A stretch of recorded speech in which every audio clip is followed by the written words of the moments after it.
Hola, bonjour les résistants, vous avez plus de 60 ans, vous accompagnez un senior au quotidien, vous êtes au bon endroit. Je suis Christine, ergothérapeute, et je vous prodigue mes conseils pour le maintien de l'autonomie et pour votre confort. Aujourd'hui, nous allons parler de la cuisine. C'est le deuxième volet de notre série sur l'autonomie dans la cuisine. Restez jusqu'au bout, j'ai des cadeaux, des surprises comme toujours. Et n'oubliez pas de liker cette vidéo, de la partager, de vous abonner également à ma chaîne. En cliquant sur la clochette, vous recevrez des notifications lors de la publication de mes prochaines vidéos. Et bien sûr, n'hésitez pas à faire vos commentaires ou à me poser des questions. Nous allons commencer donc notre série d'astuces pour la cuisine.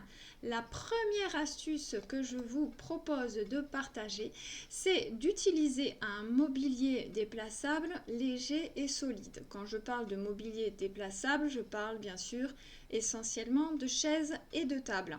Là, par exemple, vous avez une chaise au design très léger, mais qui est quand même en bois solide. Donc, assurez-vous de la solidité.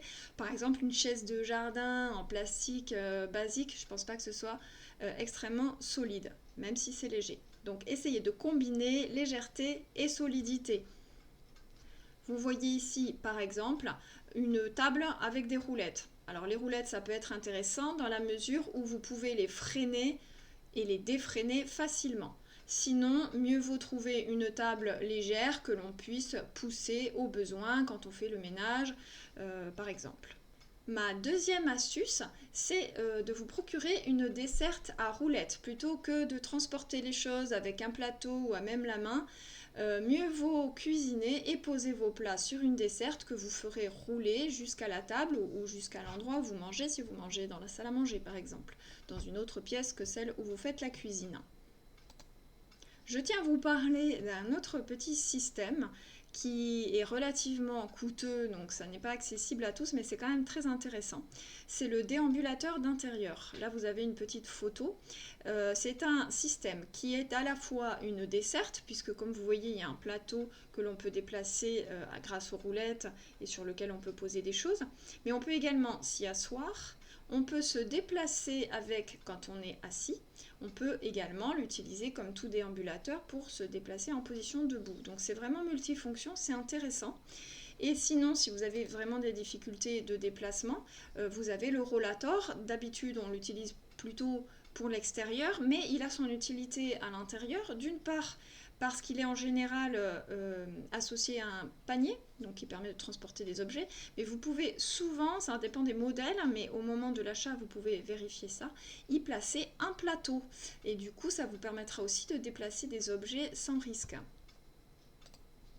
Et la troisième astuce que je vais partager avec vous, c'est de bien penser votre espace et de bien l'organiser. C'est-à-dire que l'espace de déplacement dans la cuisine doit être suffisamment large pour que vous passiez sans difficulté, mais également pouvoir avoir des points d'appui solides. Donc ça peut être effectivement le plan de travail qui en général est extrêmement solide, mais s'il manque des points d'appui, n'hésitez pas à en mettre, à mettre une barre d'appui sur le mur, enfin tout ce qui peut vous être utile pour vous appuyer si vous sentez que votre marche n'est pas tout à fait stable. L'autre élément important, c'est d'avoir sous la main un endroit où vous asseoir. Si dans votre cuisine, vous ne mangez pas et vous ne faites que la cuisine, il va être important d'y mettre quand même une chaise ou éventuellement un tabouret assis debout comme je l'ai présenté dans la vidéo antérieure pour que vous ayez toujours la possibilité de vous asseoir.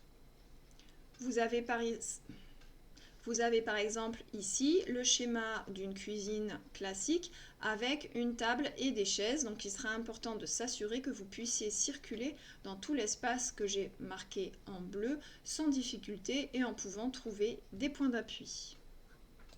On va passer maintenant à l'astuce de Marinette. Vous savez, c'est une astuce pratico-pratique. Pour nettoyer le sol de votre cuisine, n'hésitez pas à acheter une balayette et une pelle à long manche, voire à très long manche. C'est vraiment très pratique quand vous avez des difficultés à vous pencher. Ça vous évite de vous faire mal au dos ou de risquer de chuter pour une activité qui est quand même quotidienne. Donc vous avez l'option de la balayette. Je trouve que c'est le plus intéressant parce qu'en définitive c'est extrêmement simple à utiliser et c'est très très léger. Après vous avez évidemment l'aspirateur sans fil, mais là je vous conseille de trouver quelque chose de vraiment léger, donc pas plus de 2 kg, 2 kg et demi, parce qu'après ça va quand même perdre son intérêt. Et voilà pour aujourd'hui. Comme promis, je vous rappelle que vous avez la possibilité d'obtenir des rendez-vous gratuits d'une demi-heure avec moi. N'hésitez pas à vous inscrire, à choisir un des horaires disponibles pour ces rendez-vous gratuits. Il vous suffit de cliquer sur le lien de Calendly qui se trouve en description de cette vidéo.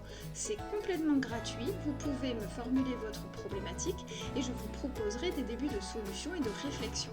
Vous pouvez également télécharger gratuitement mon annuaire de l'autonomie, alors ne vous en privez pas, le lien se trouve également en description.